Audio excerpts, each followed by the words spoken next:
साहिब बंदगी सतनाम। तो भाइयों, आज हम इस वाली चौपाई पर बात करेंगे।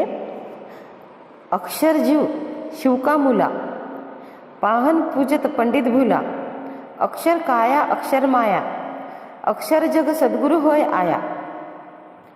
तो यह जो अक्षर आत्मा, जो हमारी अक्षर आत्मा है, वही जो जीवात्मा है, जैसे आत्मा और जीवात्मा यह दोनों ही रूप धारण करती है। और जो अक्षर आत्मा ही दोनों रूपों में आने के बाद, अर्थात पिंडी जीवात्मा में जीव और ब्रह्मांडी जीवात्मा जैसे ईश्वर नाम से जानी जाती है। लेकिन क्या होता है, अज्ञानी उपासक चैतन्य आत्मा के असली रूप को न जानने के कारण मूर्ति पूजा आदि की प्रतिमा, मूर्तियों की प्रतिमा वगैरह बना करके उनकी पूजा और वंदना करते रहते हैं।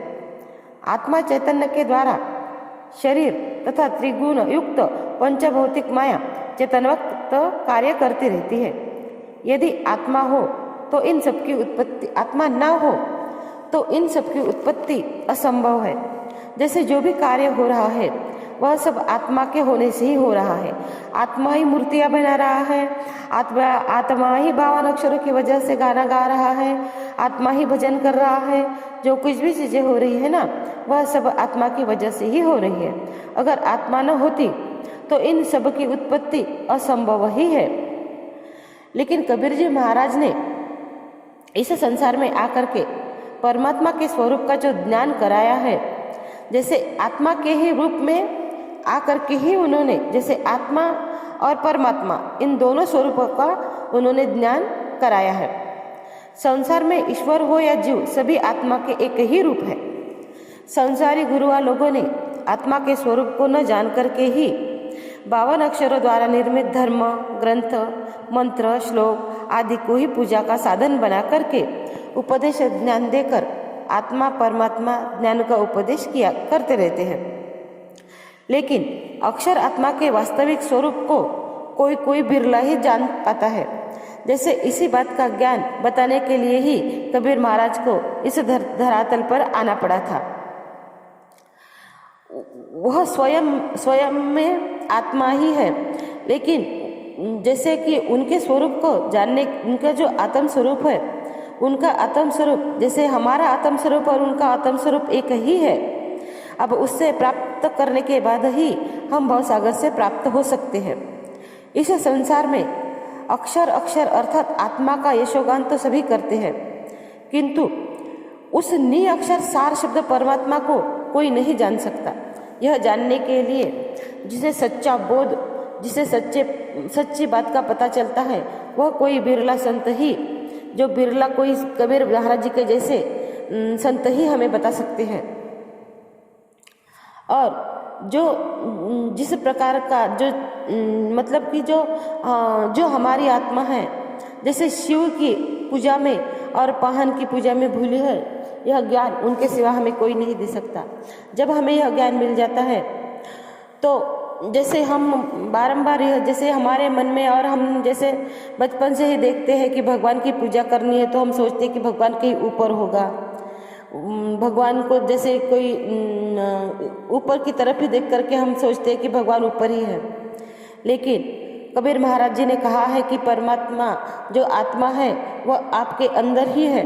वह कहाँ पे है, किस जगह पे है, उस जगह का बोध करने के लिए ही कबीर महाराज किसी बिरले संत को उनके जैसा बना करके ही भेजते हैं जीवों के लिए। तब ही हम जैसे साधारण जीव उस निअक्षर सार शब्द महाचैतन्य परमात्मा का मूल स्थान जान लेते हैं।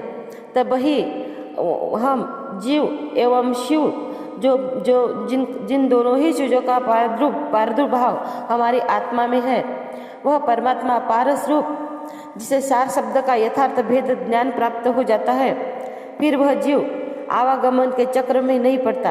अर्थात जिस तरह सोने को काई नहीं खाती, उस ही तरह जिस दिन पता चल जाता है कि हमारा जो परमात्मा है वह कहीं ऊपर नहीं है, हमारा जो परमात्मा है वह कहीं मूर्ति में तीर्थों में नहीं है, जिस दिन हमें इस बात का पता चल जाता है कि वह परमात्मा किसी और संत में नहीं है, जैसे किसी और की वजह से हमें प्राप्त नहीं हो सकता, क्योंकि जो कोई कोई बिरला संत ही उसके स्वयं के द्वारा हमें बता सकता है।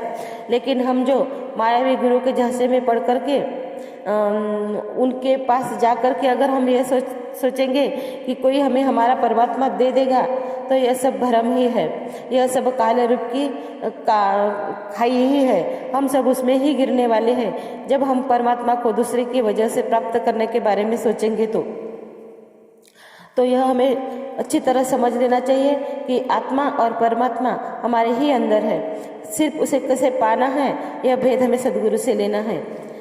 और भेद लेने के बाद जब हमारा जो लोह रूपी जीवात्मा है वह पारस रूपी बन जाता है, जब वह पारस रूपी सदगुरु हमें जैसे शयन द्वारा उस सच्चाई का ज्ञान देता है, तो हम भी उनकी ही तरह पारस हो जाते हैं। साहेब बंदगी सतनाम।